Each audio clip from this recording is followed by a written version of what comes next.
When we die, our soul departs from our body. And the soul goes on a journey that has many stages to it. And for the beginning of this khutbah, I want to focus on one stage of the journey of this soul. And that is when the soul descends into the grave to be reunited with our bodies. And when the soul is coming down, it witnesses the janazah, the funeral. And your body is laying there on the ground, wrapped up, getting ready to be buried. And you're descending and you're seeing this, and you're hearing it, you're experiencing it.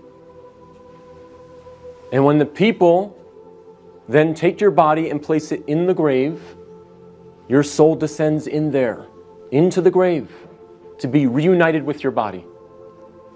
And then your loved ones, your friends who were there at your janazah, they will start shoveling dirt, start picking up dirt with their hands and placing it in the grave, throwing it on top of you, and you will feel it fall on top of you. And they will do this until you are completely covered up. And you will be there in the grave, covered up, and you will have consciousness. You will be alive.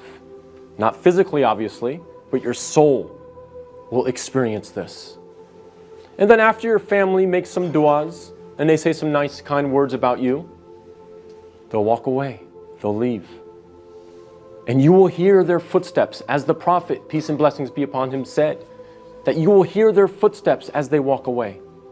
And you will be there alone, in the grave, by yourself. Darkness, silence. What happens at that point? Two angels come to you, Munkar and Nakir. And they ask you three questions. Perhaps the most important questions you will ever be asked, and the three most important questions you will ever answer. And those questions are, what is your deen? Translated as, what is your way of life or your religion? Who is your prophet? And who is your Lord? Not necessarily in that order, but those are the three questions.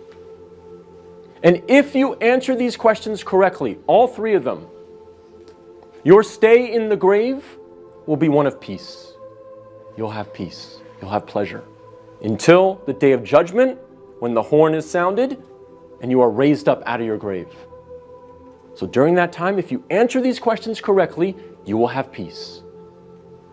But if you don't answer these questions correctly, all three of them, your stay in the grave will be full of pain. So we must answer these questions correctly. But here's the problem. A lot of us say to ourselves at this point, I'm good because I'm a Muslim and I know the answers to these questions and I'll answer them correctly. This is a problem. This is called being overconfident. Because, as many of the scholars say, the answer is not given with your tongue. The answer is not given with your brain. The answer is given with your heart. What is in your heart will come out at that moment. And so if you lived your life not praying, not striving to implement Islam, not striving to understand the Quran to the best of your ability, if you spent your life not really striving to be a Muslim, a true Muslim, trying to practice, then Islam really was not in your heart. So we have to make sure that we're striving, again, to the best of our ability. I'm not asking for perfection.